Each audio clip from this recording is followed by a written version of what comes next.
जी हाँ दोस्तों, पलट गई मोदी की चहेती दिल्ली की सीएम रेखा। ऐसा यूटर्न के मोदी भी रह गए हैरान। पुरानी गाड़ियों, शीश महल, सीएम हाउस पर गजब उठाया कदम। बहुत स्वागत है आप सभी का। आप देख रहे हैं द राजनीति का विशेष सेगमेंट खबर और विश्लेषण। मैं हूं जब्बार खान। दोस्तों, आखिर ऐसा क्या हुआ कि दिल्ली के मुख्यमंत्री और मोदी की चहेती रेखा गुप्ता ने ऐसा यूटर्न लिया जिसको लेकर के विपक्षी पार्टियां हावी होती बीजेपी पर नजर आ रही है। आखिर वो फैसला, जिस फैसले को सख्ती से अमल में लाने के लिए पूरी एजेंसी और अमला लगा रखा था रेखा गुप्ता ने, उसे वापस क्यों ले लिया? आखिर अरविंद केजरीवाल के जरिए बनाए गए सीएम आवास पर जनता के पैसों से अयाशी का आरोप लगाने वाली रेखा गुप्ता अपने आवास पर पानी की तरह पैसे क्यों बहा रही है? आखिर औरंगजेब की ताजपोशी वाली जगह शीश महल को जनता के लिए रेखा गुप्ता ने क्यों खोल दिया, जबकि मुगलों से जुड़ी हुई निशानी है? दोस्तों, विस्तार से आपको बताएंगे, क्योंकि कांग्रेस और विपक्षी पार्टियों ने जिस तरीके से राजनीतिक अंदाज में जो धुलाई की है वो देखने लायक है। दोस्तों, प्रधानमंत्री मोदी की चहेती और दिल्ली के मुख्यमंत्री ऐसी पलटी उन्होंने मारी कि नीतीश भी शर्मा जाए। अभी कुछ घंटे पहले जब मोदी सरकार ने पहलगाम आतंकी हमले के बाद पाकिस्तानी एक्ट्रेस खिलाड़ियों के सोशल मीडिया अकाउंट को बैन कर दिया था, मगर चंद घंटों पहले उस बैन को हटा लिया और फिर जैसे विपक्ष ने सवाल पूछने शुरू किए, दबाव पड़ा, कुछ ही घंटों में वापस बैन कर दिया। ठीक उसी तरह दिल्ली सरकार और सीएम ने किया। 10 और 15 वर्ष पुरानी गाड़ियों पर बैन और तेल ना देने के फैसले को मोदी की चहेती दिल्ली के सीएम ने एक तरीके से वापस ले लिया। दोस्तों, सिर्फ पुरानी गाड़ियों के मामले में ही नहीं, बल्कि औरंगजेब की ताजपोशी वाले शीश महल को भी जनता के लिए खुलवाया।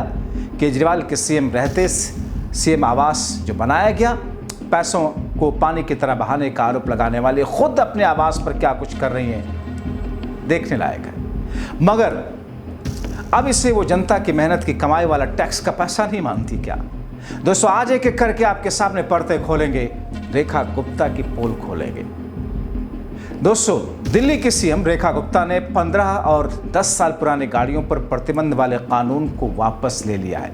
हालांकि अंतिम ऐलान बाकी है। जिस तरह 10 साल और 15 साल वाली गाड़ियों को स्क्रैप में भेजा जा रहा था, मैगी से महंगी गाड़ियां औने पौने में बेची जा रही थी, उन पर बैन था, अब उसे वापस लिया जा रहा है। सरकार ने कहा कि वर्तमान में दिल्ली में इस नियम को लागू करना संभव नहीं, क्योंकि इससे जनता को असुविधा हो रही है और व्यवहारिक कठिनाइयां सामने आ रही थी। दिल्ली सरकार ने स्पष्ट किया है कि जब तक पूरे एनसीआर क्षेत्र में ये नियम समान रूप से लागू नहीं होता, तब तक दिल्ली में इसे प्रभावी रूप से लागू नहीं किया जाएगा। आपको बताएं कि पुराने वाहनों की जब्ती को लेकर दिल्ली सरकार घिरी हुई थी। विपक्षी दलों ने इस पर सवाल उठाते हुए रेखा सरकार को घेर रखा था। दूसरी तरफ दिल्ली सरकार ने प्रदूषण कम करने के लिए इस नियम को जरूरी बताया था, लेकिन अब इसकी खामियां गिनवाकर खुद बैकफुट पर आ गई। दिल्ली सरकार ने वायु गुणवत्ता प्रबंधन आयोग यानी कि CAQM को चिट्ठी लिख करके कहा कि वाहनों को सीज करने के लिए बनाया गया सिस्टम अभी ठीक नहीं है। दिल्ली सरकार के मंत्री मनजिंदर सिंह सिरसा ने कहा कि आयोग को जानकारी दी गई है कि पेट्रोल पंप पर जो कैमरे लगाए गए सक्षम नहीं है। ऐसे में दिल्ली सरकार ने वायु गुणवत्ता प्रबंधन आयोग से अनुरोध किया है कि 1 जुलाई 2025 से लागू होने वाले आदेश संख्या 89 को तत्काल प्रभाव से रोक दिया जाए। इस आदेश के तहत राजधानी दिल्ली में एंड ऑफ लाइफ यानी कि EOL यानी तय आयु सीमा पार कर चुके वाहनों को ईंधन देने पर रोक लगाई जानी थी। उधर आलम यह है कि सरकार द्वारा लाए गए इस कानून के कारण महंगी से महंगी गाड़ियां औने पौने दामों में बेची जा रही थी। इसका एक मर्सिडीज का उदाहरण तो आपको सन्न कर देगा। दरअसल सरकार के तुगलकी फरमान के बाद दिल्ली में पुरानी गाड़ियों को जब्त करने का अभियान 1 जुलाई से शुरू हुआ था। अभियान के पीछे प्रदूषण पर लगाम लगाने की बात कही गई। पेट्रोल पंप पर कैमरे लगाकर पुरानी गाड़ियों की धरपकड़ शुरू की गई। आलम यह रहा कि 84 लाख रुपए की मर्सिडीज को मालिक ने 2.5 लाख रुपए में बेच दिया। मगर दोस्तों, अब दिल्ली सरकार ने जिस अंदाज में जिस तरीके से चिट्ठी लिखी है, वो इसे व्यवस्था तर्कसंगत नहीं बताया।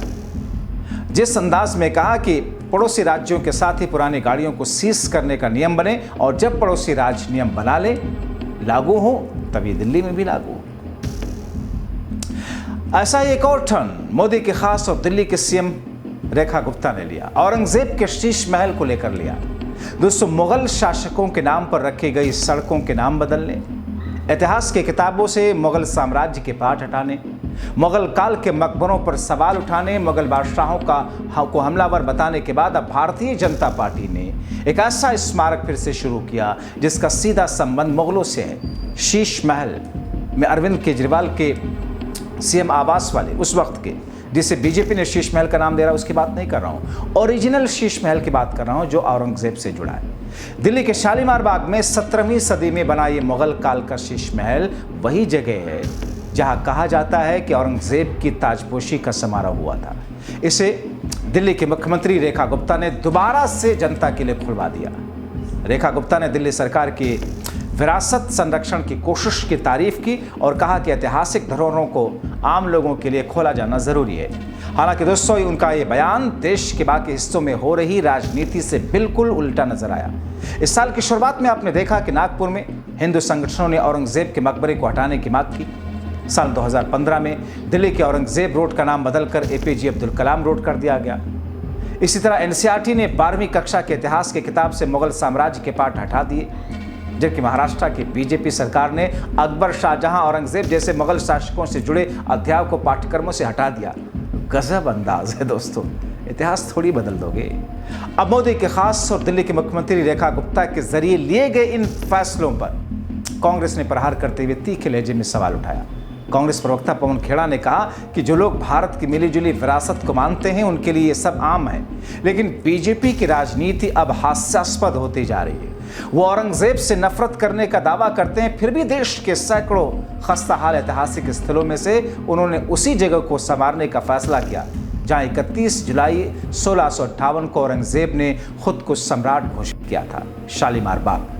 पवन खेड़ा ने मुख्यमंत्री रेखा गुप्ता पर हमला बोलते हुए कहा, जो खुद मुगलों और मुसलमानों के खिलाफ राजनीति करती हैं वही अब विरासत की बात कर रही हैं। यह सबसे बड़ा ढोंग है। इससे बड़ा विडंबना और क्या होगा कि बीजेपी अब औरंगजेब की विरासत को संभालने और बढ़ावा देने वाली पार्टी बन गई है। शीश महल भारत की साझा विरासत का प्रतीक है जो हमारे मध्यकालीन इतिहास यानी कि मुगल इतिहास से जुड़ा है। वही इतिहास जिसे बीजेपी रेखा गुप्ता समेत हमेशा बदनाम करती रही, अब अपनी नफरत की छवि बदलने के लिए उसी इतिहास को सांस्कृतिक गर्व बताकर प्रचार कर रहे हैं, जिसे पहले विदेशी आक्रमणकारी कहकर नकारते थे। दोस्तों, इसी तरह एक और एग्जाम्पल लीजिए। जिस सीएम आवास को पूर्व सीएम केजरीवाल ने बनवाया था, उस समय उसको बीजेपी शीश महल बता करके केजरीवाल को उनके अयाशी न जाने क्या क्या करने की बात कहती थी। और अब सीएम रेखा अपने सीएम आवास पर अपनी लग्जरी लाइफ के लिए पानी की तरह पैसे बहा रही है। दिल्ली सरकार ने मुख्यमंत्री रेखा गुप्ता के नए सरकारी आवास बंगला नंबर 1 राजनिवास मार्ग के लिए 60 लाख रुपए की लागत से रिनोवेशन की प्रक्रिया शुरू कर दी है। रिपोर्ट्स के मुताबिक पीडब्ल्यूडी की ओर से जारी टेंडर के अनुसार जुलाई के पहले सप्ताह से शुरू होने वाले फर्स्ट फेज में इलेक्ट्रिकल सिस्टम की अपग्रेडिंग होगी। 80 लाइट्स, फैन पॉइंट्स की रिवायरिंग की जानी है। 2 टन की क्षमता वाले 24 एयर कंडीशन, जिस पर 11 लाख रुपयों से अधिक खर्च अनुमानित है। 23 energy efficient ceiling fan, 16 wall fan लगाए जाने हैं। बंगले में 115 लाइट यूनिट्स, इनमें वॉल लाइट्स, हैंगिंग लाइट्स, 3 बड़े झूमर शामिल हैं। ये सब लगाए जाएंगे जिनकी कुल लागत 6.3 लाख रुपए है। सामान्य हॉल के लिए 16 nickel finish flush ceiling lights, 7 पीतल के सीलिंग लाइट, 8 पीतल और ग्लास वॉल लाइट्स खरीदी जाएंगी। वो 5 टीवी यूनिट्स की भी प्रस्तावित है। अब इस खर्च को लेकर के आम आदमी पार्टी और कांग्रेस ने सरकार पर तीखा बोला। उन्होंने कहा कि सीएम रेखा गुप्ता अपने माया महल पर करोड़ों खर्च कर रहे हैं, जबकि दिल्ली वाले बिजली, पानी, महंगाई, बेरोजगारी जैसी समस्याओं से जूझ रहे हैं। आम आदमी पार्टी ने आरोप लगाया कि जनता रोजगार और घर बचाने की लड़ाई लड़ रही है, सरकार झूमर, एसी, टीवी पर जनता का पैसा उड़ा रही है। उधर कांग्रेस नेता सुप्रिया श्रीनेत ने एक्स पर एक पोस्ट में कहा कि शीश महल करते करते अपने लिए रंग महल बनवाया जा रहा है। जिस दिल्ली के लोग अपना घर ढहाए जाने पर बुलडोजर के सामने लेटने को मजबूर हैं, वही मुख्यमंत्री रेखा गुप्ता एक नहीं बल्कि 2 बंगलों के साथ मिला करके रहेंगी। रिनोवेशन सुन करके आपके होश उड़ जाएंगे। सुप्रिया ने कहा कि बढ़िया वाले 24 एसी, महंगे झूमर, बड़े 5 TV, geyser, fridge, washing machine, dishwasher, महंगा वाला माइक्रोवेव, 115 लैंप, जगमग झिलमिल wall, hanging lights, remote control वाले 23 पंखे लगाए जा रहे हैं। मजे ही मजे हैं। तो दोस्तों, ये 3 एग्जाम्पल तो आपने देखा, मगर एक और एग्जाम्पल आप देखिए। दिल्ली की गरीब जनता, दरअसल कहा जाता है कि हम गरीबी दूर करेंगे, मगर सरकार गरीबी नहीं दूर करती, गरीबों को दूर कर दे रही है, गरीबों को ही हटा दे रही है। जिन जगहों पर गरीब झुग्गी झोपड़ी वाले लोग रहते थे, खुद प्रधानमंत्री मोदी ने चुनावी अभियान के दौरान कहा था कि कोई झुग्गी दिल्ली की नहीं टूटेगी। रेखा गुप्ता ने बार बार इस बीच में कहा था, लेकिन वही रेखा गुप्ता पलट गई और तोड़ने की बात कर रही है, टूट रही है झुग्गियां। तो एक ऐसी स्थिति है जिसको लेकर के भारतीय जनता पार्टी तो घिरी हुई है, लेकिन दिल्ली की नई नवेली मुख्यमंत्री, मोदी की चहेती मानी जाने वाली रेखा गुप्ता एक नहीं 4 मुद्दों पर जिस तरीके से यू टर्न मारा है, कहा जा रहा है कि उससे तो मोदी भी हैरान रह गए होंगे। कितना यू टर्न तो मैंने भी शायद नहीं मारा होगा। मैंने किसानों के लिए कानून बनाया, लेकिन समझाने की कोशिश की, नहीं समझ पाए या नहीं समझा पाए तो वापस ले लिया। कई सारी ऐसी चीजें हैं जिसको लेकर के। तो वैसी स्थिति में दिल्ली में चल क्या रहा है, देखिए, सोचिए, समझिए। फिलहाल अभी के लिए इतना ही। आप सबका अंत तक वीडियो देखने के लिए बहुत शुक्रिया।